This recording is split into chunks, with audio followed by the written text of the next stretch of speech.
The clock is now running on the Playbook podcast, the podcast where you take a deeper dive into the game of business, leadership, teamwork, character, the things that drive your motivation and build dedication. When you get a good look at the game plan of great business leaders, you start to formulate your own playbook and your own rise to the top. Make your next play your best play. And now, here are today's game captains, Glenn Amaral and Andy Phillips. Let's go! And welcome back to the Playbook podcast. Andy Phillips joining me as always is Glenn Amaral. Glenn, how you doing? I'm doing great, Andy. This is a good one because this is not only a person that we have such high respect for, a great leader, great in the business world, but someone that we work with directly. So it's exciting to be able to do this. So without further ado, if you want to bring in the guest, I'm excited to kick this one off. Well, today we have from East Coast Risk Management, we have Aaron Black, who is the Director of Business Development. Welcome to the show, Aaron. Hey, thanks, Glenn and Andy. Appreciate the opportunity to be here. Yeah, so, we work very closely with you folks because it's all about, it's about business, essentially. And, I love your tagline, which is protecting and improving your bottom line. And that's the message that we try to get through to our clients that we want to work with, understand that philosophy. Can you expound a little bit on what that means, protecting and improving your bottom line? How do you go about that? Sure. We do a lot of services in risk management, and those services, really, there's three core services that include safety and prevention, claims management, and human resources consulting. We also do a lot on the DOT, fleet safety compliance side of things. So it's really looking in the best interest of the companies that we work with, our clients, to help improve their overall risk profile, thereby improving their bottom line results. Everything from managing the experience mod on the workers' compensation side of things, driving that down, the costs associated with that, the impact that they have, that it has on the premium, but also potentially the impact that it has on a company's ability to work for a particular customer. So, those are very impactful things. And essentially, we become part of our client staff to help them manage these aspects of their business. Excellent. Now, I was doing some research, and you're coming up here, I believe, in April on your 13th year with East Coast Risk Management. Talk to me a little bit about where has the company itself changed? Where from when you started? Where has it maybe diversified itself? Where has it set itself apart, you think, from anyone else who does that? What East Coast does? What are some differences maybe in the evolution of East Coast Risk Management since your time 13 years ago when you started? Yeah, Andy, that's a great question. One thing is growth. Certainly, we were a fairly small organization when I first started, and we're up over 60 employees now. One of the things I think, there are several things. There are a lot of safety consulting companies out there. I'll start with this comment, that are very focused on compliance and OSHA compliance, and really aren't tying the insurance piece into the conversation and what that impact has on a business overall. So we've adapted to the industry and helping to not only look at compliance issues, but also prevention, and very much a hands-on support type of organization. One of the areas over the last 13 years that we've expanded dramatically in is our human resources services. When I first started here, we had one HR professional on our staff. We now have a staff of about eight HR professionals, and two of which are attorneys. So that's an area that has certainly expanded. And again, that was due to client needs and agency needs that we work with all the time. And the last thing I would say from a change standpoint, we were always very much heavily focused on the workers' compensation side of the business as it relates to insurance, but we've expanded tremendously into the other lines from a claims management standpoint with auto liability, general liability, and property claims management. So we've expanded there. And then I'd say the last thing, as the industry has continued to evolve and change from an insurance standpoint, if we look at all the lines of commercial insurance, auto liability has been one of those that has seen a tremendous change in a hardening market. Underwriters are taking a much closer look at auto liability risks. So we have expanded our resources around fleet safety, DOT compliance, and helping to improve clients' risks, their risk profiles in those areas. So, I'd say we try not to be all things to all people, and there's certain things that we just don't do, and we're not experts in. But when we can and we see an opportunity to help our clients and our agency partners, we're going to expand our resources and our expertise in those areas to respond. Fantastic. Excellent. One of the things that I know, as the company's growing, the safety and the risk management is obvious. It's like you got to improve your safety and things like that. But really, sometimes what lacks is on the claim side. A business owner will think, well, that's what the insurance carrier is going to do. They're going to handle the claim. Why is it so important, especially, we've done it we've partnered with you on the workers' compensation side. Why is it so important to have an advocate like you on the claim side? Well, I think it's a number of different things, Glenn. One of the things that I've experienced out throughout my career, been in the industry and the risk management and safety for probably about 23 years now. And I used to work for a large insurance company for about 5 years of my career. And, the carriers, some do a better job than others. And I think that they do try to do things to the best ability that they can with the allotment of time that they have from an adjuster standpoint. But it's really being that claim advocate and helping the client to manage the claim at a very high level, and not just completing a first report of injury, submitting a claim and getting a claim number and putting it in a file and then kind of washing your hands of it. So it's a very proactive when it is a reactive service because something has happened, but we manage it very proactively from a workers' compensation standpoint. That includes our ability and working very closely with the doctors and the clinics to help understand what the treatment plan is for an employee, what their opportunity is to bring them back to work in a transitional duty capacity, and working towards getting those people back to work.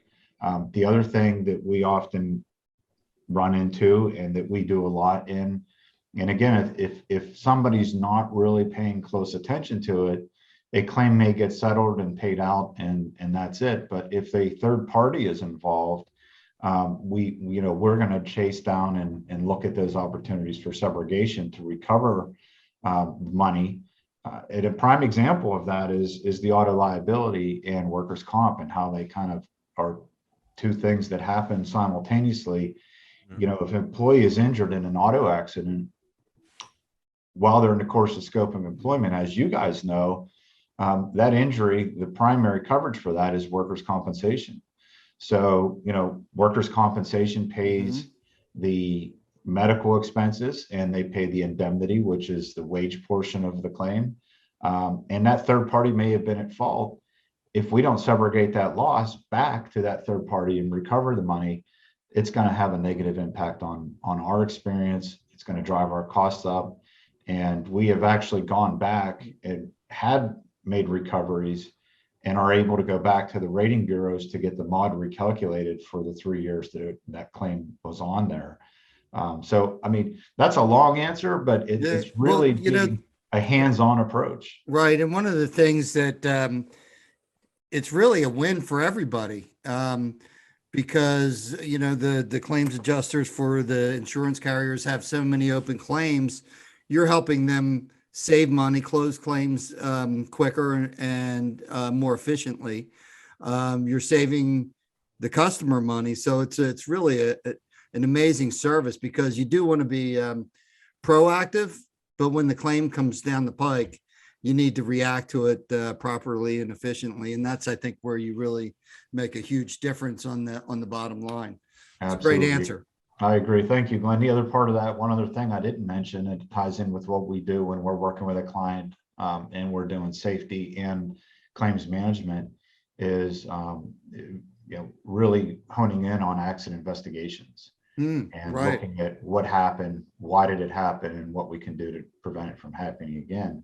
And that's not just filling out that first report of injury. It's really drilling down on those things so that we could prevent reoccurrence and learn from an incident that did occur. Fantastic.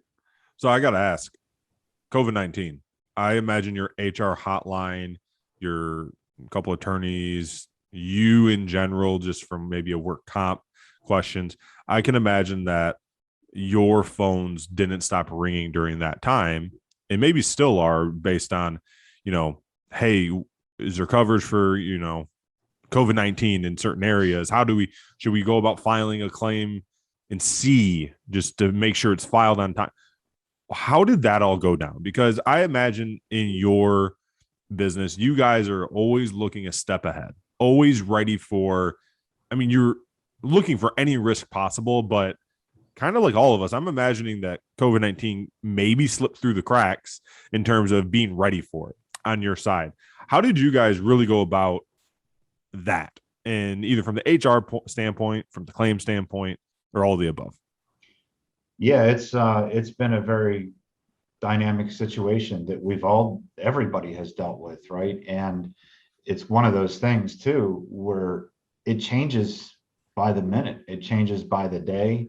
And what we have done is help our clients and partners navigate through what the requirements are in the current day and time that is going on. And it's everything from social distancing within an organization or a company to wearing masks and what you can and can do.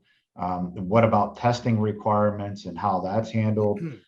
What's going to happen with the emergency temporary standard that was just sent to the Supreme Court and has been at a stay, and it was voted on, I think it was last week, that it is not going to go into effect other than for medical hospitals and such, for those employers of 100 more employees.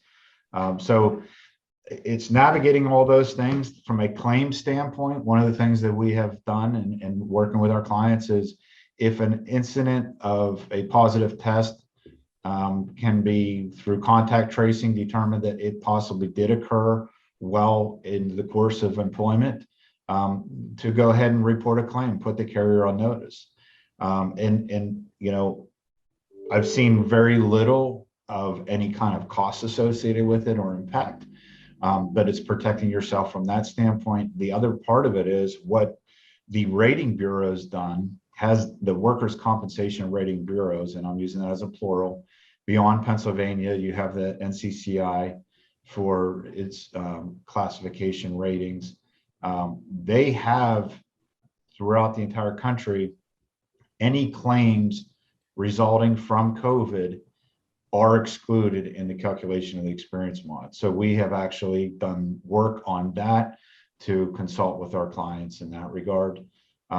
We've dealt with some situations of OSHA complaints as it relates to COVID in the workplace. We've dealt with cases of whistleblower notifications, and we've been successful in helping our clients win those cases, let's say. And it continues to be an area of focus. Our HR team, as you mentioned, we do have 2 attorneys on our staff, have been very integral in helping our clients navigate what is going on from one day to the next. Our safety group has been very involved in that as well. And then as we mentioned a little bit on the claim. So it's really hit all of our service areas. We are helping and have helped employers write COVID plans to meet client requirements as well as their own requirements. So it's been it's been an interesting ride, so to speak. Not been the most pleasant thing for anybody, Yeah. But we're getting through it. Yeah. And you guys definitely, and even from, our situation, with us, I remember it felt weird initially being the person that people came in for advice in that situation, because Yeah, right. it was such an unknown that there was almost that uncomfortable feeling like you're coming to me for advice and I'm just learning about it like you. But then we find answers, and we just, we contact you guys to, find out ways that, the proper way to say things. So anyways, I don't want to drag it down with any COVID talk. I want to keep this thing alive, but you guys are at the forefront with what you do. So I thought it was a needed question. So we are at halftime though. Okay. And as we talked about before, halftime is not about business. It's not going to be about East Coast risk management. It's going to be about Aaron Black, things you like, your dislikes, scenarios, and just kind of just peel the curtain back, let people know who you are a little bit under the surface. So with that being said, I usually do the 10 questions. I'm going to only do 8 though. I'm going to let Glenn think of the last 2. So Glenn, on the spot, you're thinking right now. Okay. Uh-oh. You're probably going to steal them. I know how you play. So question number 1 in the speed round, Aaron. I see the Steelers helmet in the background. There we go. I knew it. I was waiting for that. Waiting for that. Are you ready for the end of the Roethlisberger era, or were you were you just hoping, I don't care how he's playing, let's just squeeze out as much time as we can? I think I've embraced it, honestly. That last game, where it was the last game at Heinz Field potentially for him. Yeah. I don't think you could have wrote a better ending to that game, and his ability to, because of what our defense did, get back on the field, to be able to take the knee. I think that the Steeler Nation and the Steeler fans have embraced it as well. As far as the playoffs go this year and the wild card, obviously that didn't really work out for us, but I think that he has had a wonderful career here, and I think that most fans have embraced him going out. And the way I look at it, even though we didn't take another ring and we only made it to the wild card, it was a good season for him. And no doubt, it was a good long career. I don't think a lot of the pundits on TV had them making the playoffs. So the fact that he was able to help get them there, like you said, using the defense a little bit, but the thing with Ben, and you looked at his numbers this year, and I don't want to ramble too much on a speed round, but you looked at his numbers this year. He may have lost a step in the first 3 quarters, but he was still elite and dynamic in the fourth quarter. When you look at those numbers, he still had that kind of, not as good as I once was, but I'm as good once as I ever was, the Toby Keith song. He still had a little bit of that. That's perfect analogy there. When it mattered. So speaking of music, who's your favorite band or musician of all time? Oh, geez, that's a all-time question. All time, and we need one. There's no 2 or 3. We're not letting you out. Oh, geez, that's not a speed round question, because that's something I'd have to give some thought to. Geez, I mean, I'm going to sit here and ramble names, but all right, just give me one. How about genre? I'm a big country music listener. Me too. Chris Stapleton, Eric Church. Yeah. Those are some of my ones that are up there on the list. But you go back into the mid 70s, early 80s, there's certainly a whole bunch of them there that I still listen to today. I love it. I'm still old school. My favorites are still Garth Brooks and George Strait. I say old school because I'm 30, so for me that's old school, but besides the point. I get a little Willing Jennings in me once in a while, and Hank Williams. So Waylon Williams, Merle Haggard. Merle Haggard. That's a little beyond mine, but so Hank Williams. Oof. All right, number 3. If you could watch one movie for the rest of your life, on only one movie, what would that movie be?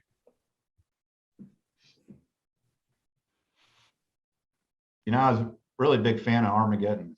Okay. I would probably watch that, and I've watched it many, many times. There's a lot of others that I've watched a lot, but I think it was it was a really good movie, and I really enjoyed it. The true test of that question is simply, if you see it on TV, no matter how many times you see it, do you stop and finish wherever it's at? Because to watch a movie, 100 times, you have to like at least the nuances and pick things up almost every time. I know a lot of people who say the movie they can't turn off when they see it is Shawshank Redemption, because it's on AMC about every other week. And I know people that say I can't stop once it's on, but I can't believe that one didn't come to mind, because that's at least probably the top one, along with okay, yeah, that's definitely an all-time favorite of mine for sure. no doubt. No doubt. Question number 4. If you were not working for East Coast, and this isn't a competitor question, if you weren't even in your industry, what do you think you would have done? Probably worked with my hands. I would have been certainly in a blue collar environment. I enjoy it. I am fairly mechanically inclined, both from a engine and motor standpoint to home remodeling, building, construction.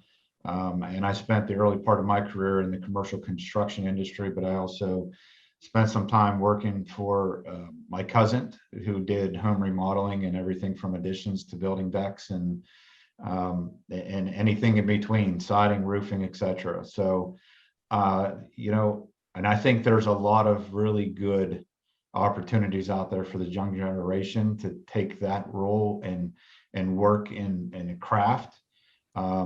And I really believe that's where I would be. And if I wanted the dream job, the professional athlete career, it would probably be on a motorcycle, racing in the dirt.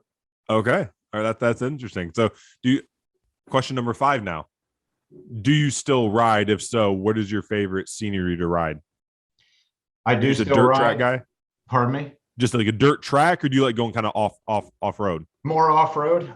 Do a little bit of motocross, but not that much. My passion is really woods riding, and probably my favorite time of the year to ride is in the fall. But I used to race a East Coast, it's called the Grand National Cross Country Series, and I used to race that up and down the East Coast, and we raced for 3 hours in the woods, and it was grueling. It was hard, but it gets in your blood, and I had a big passion for that. But I haven't ridden as much in the last couple of years, but I hope to get back on the bike again this year. And my son is riding now too. He's 16. Very cool. He got his first motorcycle when he was 4 years old.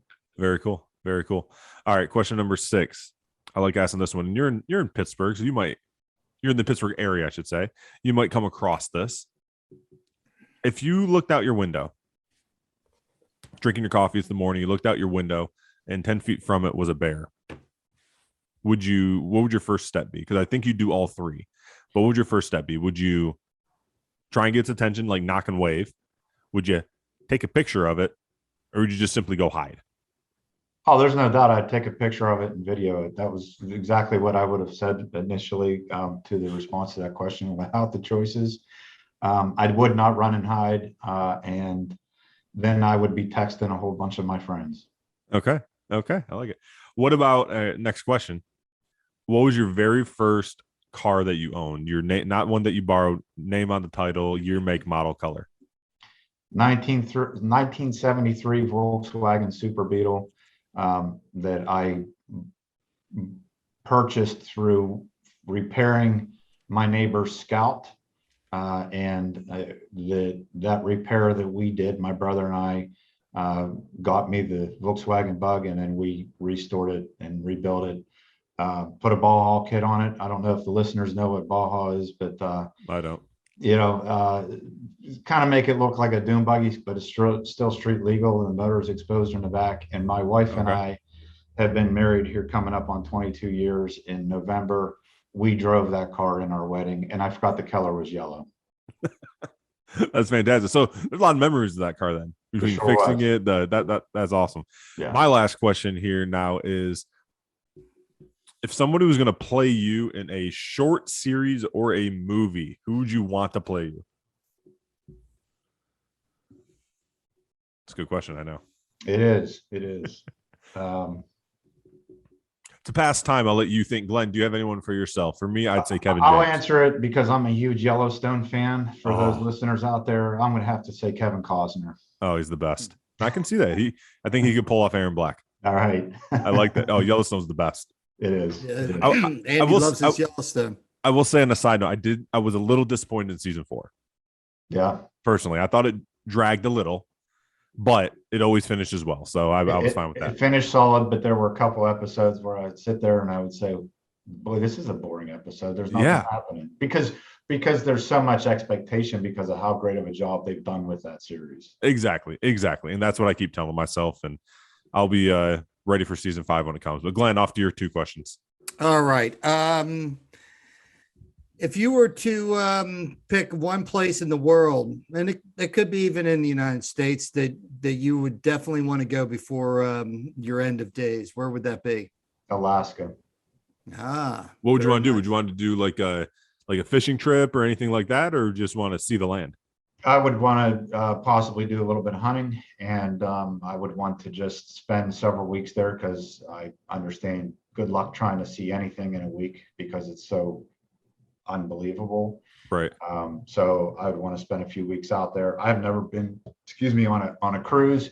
If I were to do one, it would be an Alaskan cruise and then spend time on land. Phenomenal. I'd love to I'm do that too. I'm a big fan of Mountain Men and those Discovery Channel series. So that would be one place for sure. That's awesome. Awesome. And I guess I'm going to steal an old one from you, Andy. If you were accused of a crime and you're on death row, falsely accused, what would be your last meal? Steak and grilled shrimp for sure, or shrimp scampi. Little surf and turf. None of those pesky vegetables, I take it. Nah, I'll do a little broccoli just to say I'd go out on a little healthy note, but I would definitely. Why, right? Yeah, why bother? I right? need some antioxidants. Definitely do the surf and turf. There's no question about it. Yeah. With a side of crab legs. But There you go. all right, Glenn, I'm looking at time here. We probably each got one question left for the second half. So let's get into the second half, which is more like the second, third, the way we just did this. So we'll or the third, but we'll get this thing rolling. I have my last question for you, Aaron, is going to be, is there a specific type of claim that you see becoming more common that people should really start focusing on? I know I'm putting you on the spot with this, but is there a trend you're seeing that it just keeps happening more and more claim wise that people need to maybe put more of an emphasis on focus on to try and prevent? I'm going to give you the roundabout answer to that question only because I can't think of one off the top of my head that is some trend that we're seeing in the industry, whether it's auto or comp or any of the above.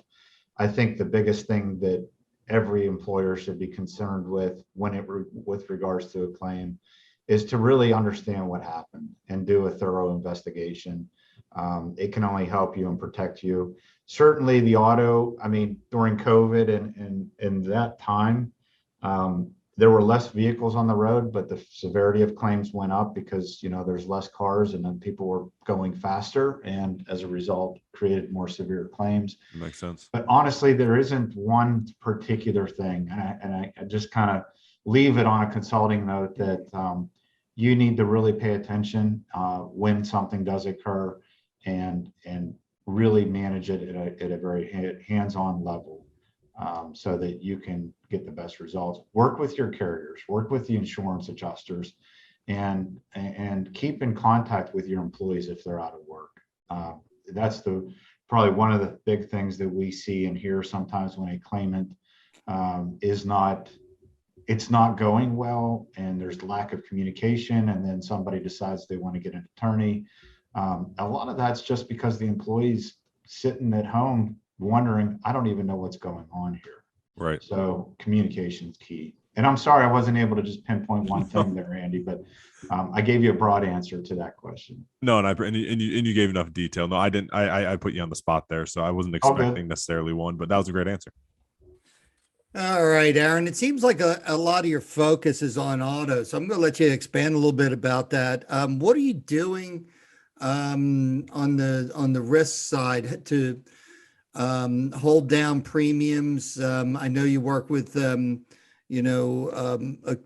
company to provide MVRs and things like that on a regular basis to make sure that the drivers are have a clean record and things like that. What are the things that you're doing to help on the auto side?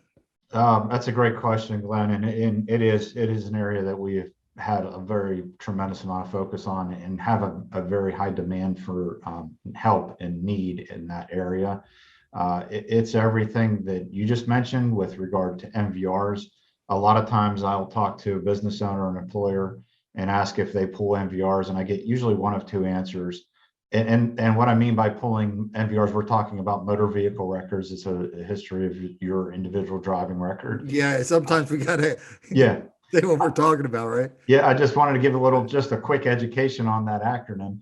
But it's one of two answers is, one answer is the insurance company pulls those for us, which is not necessarily true. They usually only pull a percentage. If it's a smaller fleet, they may pull those individual drivers on the driver's list, but if it's larger, they may only be pulling 20%, 30% of those drivers. So we set up and encourage the employers to pull MVRs. Traditionally, it's been, the best sort of the traditional when the frequency of MVR pulling is at least once a year. We did partner with a company that does constant MVR monitoring, so you have real-time data. So that's one answer I get, and I'm hitting these couple of things, and then I'll talk a little bit more about what we're doing. The other answer I get is, yes, we pull MVRs on all of our drivers when they're hired, and we pull them annually thereafter. And a follow-up question to that I always ask is, what criteria do you have established to determine driver eligibility based on the MVRs that you're reviewing? And probably 99% of the time, there is no criteria established. That's a very important thing, to establish criteria based on an MVR, whether or not an employee can drive a company vehicle if they don't meet that criteria. It's very subjective if you don't have it, and it can get you in trouble from a hiring and firing standpoint, that you maybe didn't hire this employee because of an MVR, but you hired an employee that had the same type of MVR and let them drive. The other thing is really having formal programs. And I always say this too, you could have the best program in the world, but if it's sitting on the shelf, it's not worth the paper it's written on. So have a formal fleet safety program that talks about drivers' responsibilities, what they need to do if they're involved in an accident, training employees on what they need to do to file, a report and do an investigation. Because usually when an accident occurs in an auto, it's that individual driver that's there. It's not somebody from the office coming out to help do that. So having those formal procedures and training employees on those procedures. From a commercial fleet standpoint, when it comes to those vehicles that are classified as, over certain classes that require a commercial driver's license, a CDL, and those companies that have a DOT number, we're doing a lot in that area, looking at their SAFER scores, which is public information from the Federal Motor Carrier Safety Administration. And we look at those reports to see what their roadside inspections look like, speeding violations, vehicle maintenance issues, driver issues, and helping to improve those numbers. And again, I mentioned it's kind of a phrase, if you will, or naming of a business when it comes to risk, and improving a company's risk profile to thereby give the carriers information that they need to understand what that company is doing to manage the risks associated with their fleet and auto. We're doing a lot on the DOT compliance side. Outside of in addition to the SAFER reports from the Federal Motor Carrier, we also subscribe to the Central Analysis Bureau, commonly referred to as CAB reports. The insurance companies are looking at the same thing. The underwriters are looking at that. And a lot of them are making underwriting decisions to write or decline to write business simply based off of those. So we work very closely with our clients to improve those, to put a mitigation plan in place, and give the ability for folks like yourselves, Glenn and Andy, the ability to market that risk to the insurance marketplace, to get them interested in writing that business. I love the detail on that answer. That was fantastic. Thank you. Glenn, one other comment I will make, and I know we're short on time, Andy, and it just popped in my head, was used to be, if you had, and this is something that I think everybody could think about, the listeners is if you had GPS systems, telematics with cameras and things like that in your vehicles, the carriers used to look at that as a very positive thing, and you sort of got a gold star, right? Today, they're looking at it, and they still look at it in a positive fashion, with the exception of this. And we see it a lot. Companies invest a lot of money in telematics systems, cameras, getting driver reports on aggressive acceleration, braking, cornering, etc. If the employer isn't doing anything with that data, they're worse off than if they didn't have it at all. And we have seen carriers non-renew businesses because they looked at their telematics, saw all that data that was coming in, and knew that they weren't doing anything with that data. Oh, wow. Wow.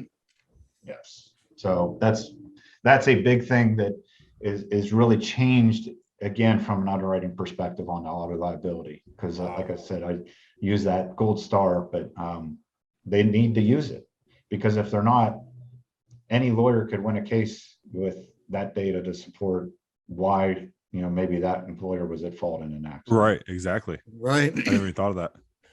Well, I want to thank everybody for listening. My name's Glenn Amaral. I'm Andy Phillips.